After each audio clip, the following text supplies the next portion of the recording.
Welcome to the Healthcare Security Cast, the podcast dedicated to healthcare security, safety, and emergency management.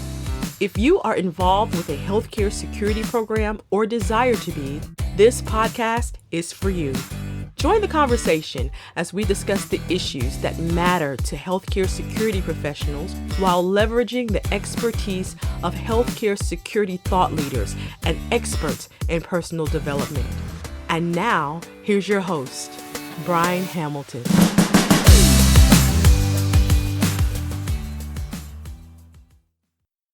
Happy New Year, and welcome to the first Healthcare Security Cast of the decade. Today is January 1st, 2020, and I thank you for joining us today for episode 1. Thanks also to everyone who downloaded our introductory podcast. It was downloaded over 100 times and included downloads in the US, Canada, Switzerland, Kenya, and Australia. Thank you again for supporting the podcast. If you're on LinkedIn, be sure to join the Healthcare Security Cast community group page. You can also do the same on Facebook as well. We're having conversations and discussing what topics you want to see on the podcast. If you want to connect with me directly, you can also do so on all of the major social media platforms, including LinkedIn, Twitter, Facebook, and Instagram. My name again is Brian, B-R-I-N-E, Hamilton. I'm going to be the only Brian Hamilton on all of these platforms, so that's going to be really easy to locate me. Now, let's get into the content for today's show. Our next guest is the Vice President of Safety, Security, and Emergency Management at VIrtua Health. He has been published in multiple magazines, including Security Management, the Journal of Emergency Nursing, the Journal of Healthcare Protection Management, and Campus Security. He has served as the IHSS Chapter Chair of the Delaware River Chapter since 2014. He's also been a member of the IHSS Board of Directors since 2018 and is currently the association's President-Elect. Our next guest is none other than Paul Sarnese. Paul, thank you so much for being with us today. My pleasure, Brian. I appreciate you taking the time. Now, can you tell the listeners a little bit about your involvement with IHSS and the healthcare security industry over your career as well? Absolutely. Well, I started, like many, I started as a security officer back in the early 80s, making minimum wage, and quickly fell in love with the profession. I loved the fact that there was meaning and purpose for everything I did throughout the day, that I had the ability to impact somebody in a very positive way. If it was keeping a patient informed as to what was happening, if it was providing directions to somebody, if it was keeping our colleagues safe, it felt meaningful and purposeful for me. And I fell in love with the industry. I was also blessed to be mentored by somebody who's a true pioneer in our industry, Dr. Russ Jones. I had the pleasure of reporting to Russ for a number of years. And Russ really took me under his wings and invested time and energy into my development and my growth, and encouraged me to join the organization. And immediately when I joined the organization, I saw the benefits of it. I saw the camaraderie, the ability to pick up the phone. I mean, this was before emails, so it was the ability to pick up the phone and call somebody and say, hey, I'm really struggling with parking, or I'm struggling with smoking and people smoking where they shouldn't. How are you handling it? And so quickly I saw the benefits of the relationships, the ability to pick up the phone and call somebody, the training resources, and they were available to me, and I took advantage of them. I used them, and I became anything that was available for a certification. I received the certification, and I had the support of Russ and my employer to do that, and that it really allowed me to grow and develop into the leader I've become. It really helped with my career path, and the organization, it's outstanding for resources and education and relationships. It's just one of those, the old adage is you get out what you put in. And I feel that this organization really does provide significant value to its members. The resources, the camaraderie, the mentorship, all those things are just phenomenal to in our development and how we become better in our profession. I mean, the reality is we have one chance. We have one opportunity to do it right? The old Eminem song. from the movie 8 Miles. You know, one shot, one opportunity, don't blow it type of thing. And it's the reality of it. So IHSS gives us the ability to do it right. It gives us the resources and the tools to be the best that we can and to provide the best services we can to our employer and the people that we support. So, early on in my career, I saw the benefit, and ever since that time, it's what I tout to everybody, anybody I can influence, and say, this organization, this is the organization to join. If this is the chosen profession that you want to continue to prosper in, then you have to join the organization, and you will automatically, immediately see the benefits of it because of those things I mentioned. And as things have changed since the late 80s, I can now pick up the phone or send an email to my peers and colleagues in Australia and say, what are you doing for workplace violence? Tell me about your behavioral health emergency response team. What are you doing when it comes to planning for a tsunami? Whatever it may be, I have the ability to pick up the phone and speak to colleagues throughout the world. It's overwhelming when you think about where we've come and the resources that are available to us.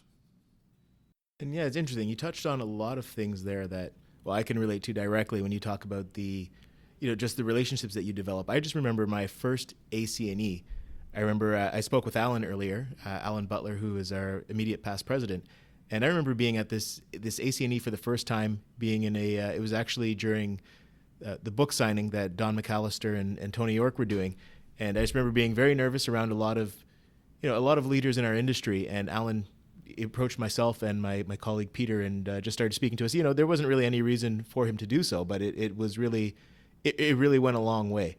And then seeing him move into the role of the President-Elect and president and serving as the immediate past president, and that's a memory that's always stuck with me, was just meeting him there and just the relationships I developed at that first AC&E. And the training, yes, that was what really first got me involved in IHSS. I took the basic security guard training and and then signed up for a membership from there. That's outstanding. I mean, Alan is the epitome of mentoring and nurturing others in the profession. Again, this is our chosen profession. So Alan, that's a great example of Alan and others that will take us under their wing and teach us so that we learn from their successes, we don't make the same mistakes, and we continue to give back. And because they've given to us, and that wisdom and knowledge is imparted to us, it's now up to us to share that with the next generation. And I think that's a great example that you share from an AC&E. I'll tell you a quick story. Back in 1997, I wrote a draft article. It was about conducting an assessment of the emergency department from a security perspective. And I submitted it to the Annals of Emergency Medicine, which was through the American College of Emergency Physicians. And I submitted it to the Emergency Nursing Magazine, which is through the Emergency Nurses Association. I didn't hear anything for months. I then got a letter in the mail with notes all over my manuscript. And it started off by saying, Paul, not only nurses read this magazine. So, and there was notes and advisement. Paul, please think about client, the location, clientele that you serve and the services you provide. And it was Bonnie Michaelman who actually read my draft article and gave me words of advice and encouragement to strengthen the article, but also speak to a larger audience. That's another example in my mind of somebody who was at the top of their career, taking time and energy out of their schedule to give me feedback on something that I could improve to hopefully help others. I still have that today. I still have that manuscript today with her handwritten notes on it because it was that important to me. So I've been truly blessed to really have people that have taken me under their wings. And there's not a single person on this board or a single person I've encountered in this association that doesn't do the same thing. We know that it's our opportunity to give back. It's our opportunity to share with others. And it's really what we should do. Right. Yeah, and you touched on actually quite a few things there. Now, one thing I want to kind of circle back to was you made reference to that manuscript that Bonnie had sent back. I know you recently wrote an article for Campus Security Magazine. Do you want to tell us a little bit about that and the work behind it? Absolutely. Thank you. It was the article was concerning people and weapons screening. And it's really a story about our experience in my employer, which is VIrtua Health in New Jersey. We had an opportunity to redesign our emergency department. And this is in an urban setting. It's in Camden, New Jersey. And Camden is historically one of the top 3 highest crime areas in the country. And this is an emergency department that sees about 40 to 45,000 patients per year. So we had an opportunity to redesign the space, and we wanted to include people and weapons screening. So we did research. What is the best industry practices out there? And we landed on 2 documents. One was the guideline for people and weapons screening through IHSS. The other one was the design guidelines through IHSS. So our first project kickoff meeting with clinical leadership and facilities and architects and engineers and my team and others was me sharing those guidelines. And so, ladies and gentlemen, we all have the same goal, and that's the safety and security of this emergency department. Let's use these resources to help us how we design the space. And they were invaluable. And it really gave us the roadmap of things to consider. And we found ourselves maybe 3 or 4 project meetings in, going back to the guidelines and going, did we incorporate everything? Let's revisit it again. And I can tell you that from the time we started the process, so everybody who's now coming into the ED is screened. They walk through a walk-through magnetometer. Their belongings go through an X-ray machine. If there is a positive hit on the walkthrough, then we do a secondary search with a handheld metal detector.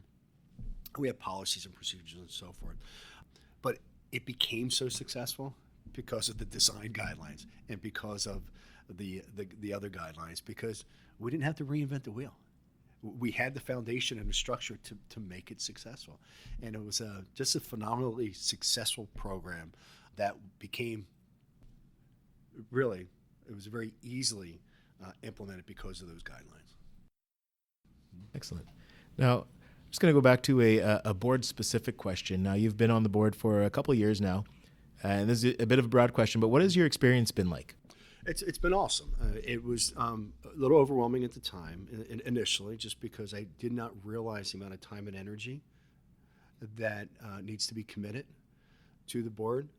You can't do this half-heartedly. You jump in with both feet, and you really have to be engaged. You have to be vested into the process. So it was really the time and energy and the time and the commitment that was I was a little taken back with. And then once I start becoming liaisons to councils, the Education Council, and now the Council on Guidelines, it's overwhelming the amount of time and energy that volunteers put into this organization to design guidelines, to put together the AC&E, to work on projects like the data warehouse and affiliations. This is a predominantly volunteer organization which is managed and operated by our peers and colleagues. It was very overwhelming. It was humbling, but it was overwhelming and just incredibly, I was incredibly impressed with the passion and the energy that people put into this. And it was awesome. It's been an awesome experience. All right, now speaking of peers and colleagues, you've now been successful for a second time in the election process, being on a ballot, and you are now the President-Elect. Do you remember getting the phone call, and what did it feel like to find out that you were successful? It was I was very humbled, incredibly humbled. Certainly, I felt joy and pride, but I also felt this incredible sense of responsibility. And why I say that is I believe I was well prepared through other mentors that I've had: Russ Jones, Alan Butler, Martin Green, David LaRose. I can go on and on. People that have just helped me. And when I received the call that I won the election, I did feel this overall sense of, you have to do this right. Actions matter, words matter. This is a big deal. Be prepared, and be ready to put your heart and soul into this. And that's my intent. And that's, I truly believe that actions speak more than words. And my goal is to prove that and to demonstrate that to others that, I'm in this, and it's my goal to have our organization succeed and achieve all of our objectives, demonstrate membership value, grow our affiliations, achieve all the goals and objectives that we've set out over the next couple of years. So I plan on bringing a lot of passion and a lot of energy to this position. I'm blessed to work with a fantastic board. We have a great executive team and at our headquarters team. And there's going to be a lot of excited. There's been so many successes, and the table has been set just beautifully. Over the last 5 years, if you see the successes of the organization, that's because of hard work of others. I want to make sure that continues to go in the right direction. And that's really where my energy is going to be spent. Right. Now, you had touched on the amount of work that gets put in by volunteers. Other than that, was there anything else that surprised you or that you didn't expect coming onto the board? Great question. I think again, I would really go back to the time and energy that volunteers are putting into this.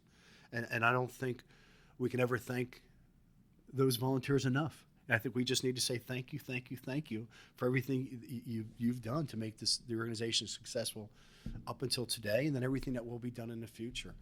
And just the sheer numbers. At our last ACNE, President Alan Butler asked everybody to stand up. If you were a chapter chair or a chapter officer, if you sat on a council, if you participated on a committee, and the number of people that stood up in that room was overwhelming.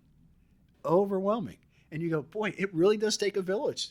It really takes a very international village to make this organization so successful. So to me, that was the most heartwarming and as well as surprising to see that many people getting involved in this. And, I think that speaks to how many people see the rewards in getting involved in this. And I think that should motivate others to get involved, because you're truly, by getting involved, you're impacting the industry that we've chosen to make a profession in.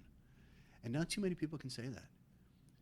What I say matters, and I could influence the next generation of somebody who's going to be in a leadership role, or I can impact, the design of a new hospital in 10 years, tomorrow, whatever it may be. I mean, to me, that's impactful. That's really impactful. All right. Now, if you're speaking with a healthcare security professional, or we'll just say, for example, there's one listening right now who's not a member of IHSS, what would you tell them is the reason to become involved with the association? Why should they become a member? To become a member, it's the resources that are available to you are infinite. The education, the guidelines, the certifications, all those things. If you're going to put time and energy into growing your craft, expanding your knowledge, this is the organization to join. This is the premier organization for safety, security, and emergency management healthcare. So if this is a career that you want to succeed in, join the organization. Take advantage of those resources. You will see your career trajectory change.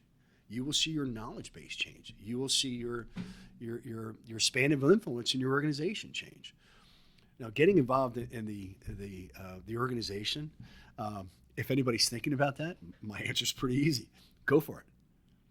You have nothing to lose and everything to gain. Go for it. Again, I'll fall back to the old adage: we get out of life what we put into it, and we choose to work in this profession. We choose to be really good at our profession, or we choose to be okay at our profession. So the association really allows us to be the best that we can in our field.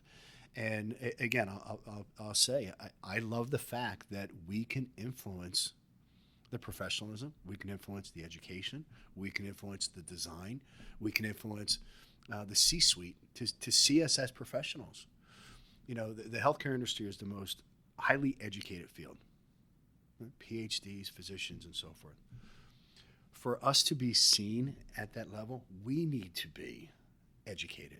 We need to have credentials. We need to have that same evidence-based professionalism to be able to say to the C-suite, to say to others that, we need this resource because X, Y, and Z.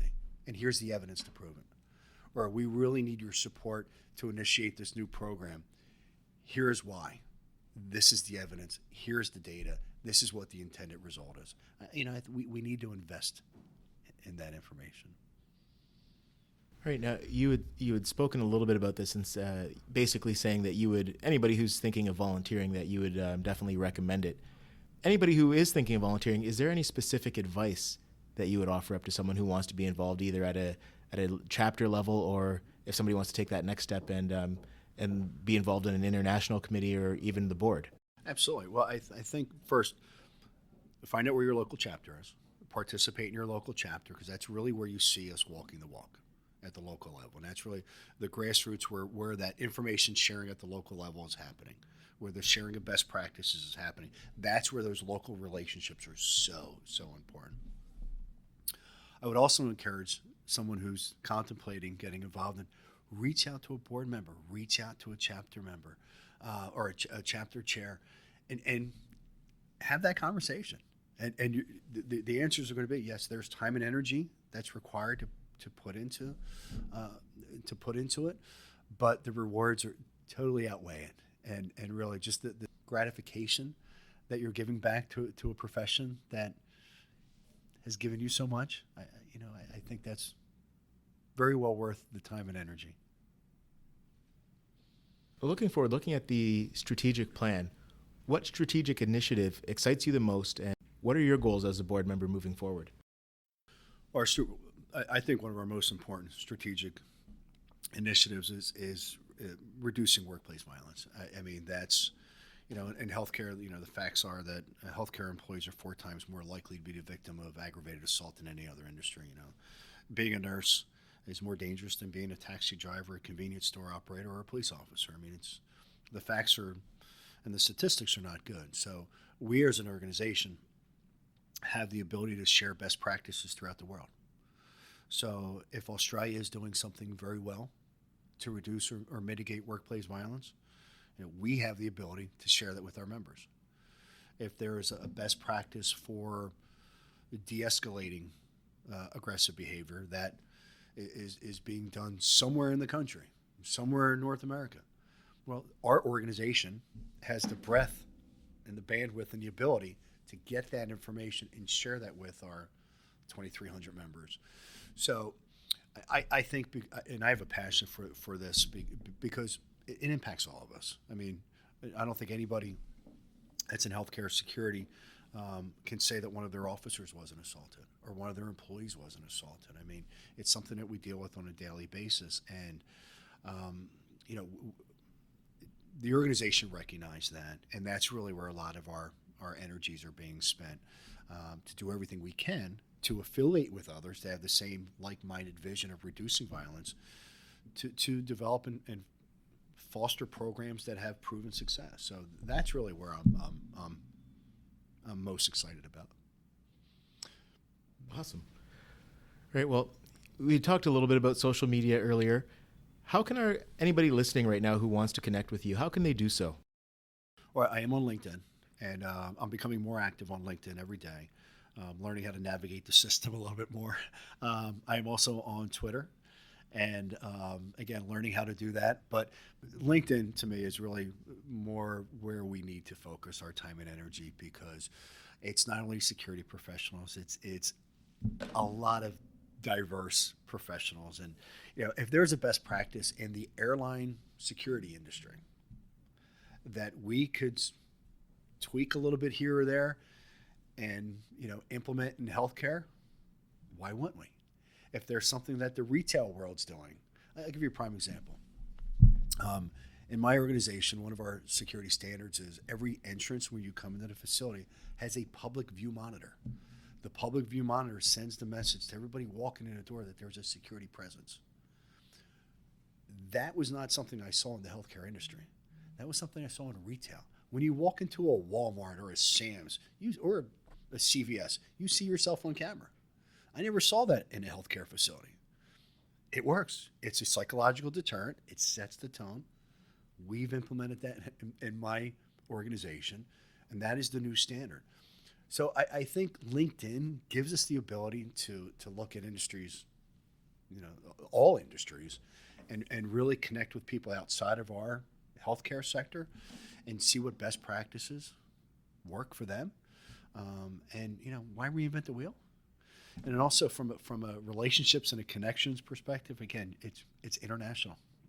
We can have conversations with our peers throughout the world and share information through an email, through posting something. It's just phenomenally powerful. I'll tell you the power of LinkedIn.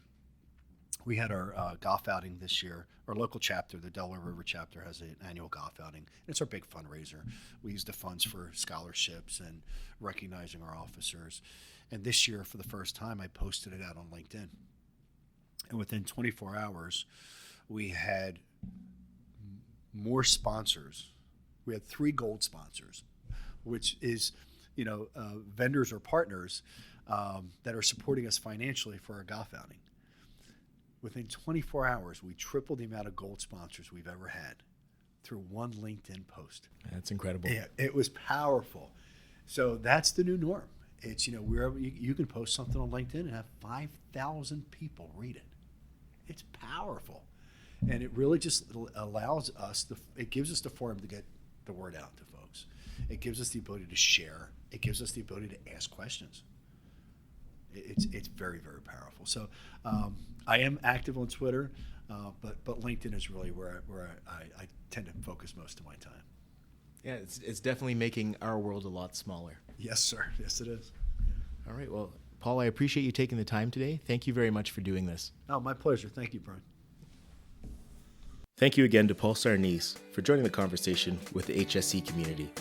Join the conversation again next week when we have a new guest and a new topic. Make sure to engage with us on social media for regular updates. Until next time, take care.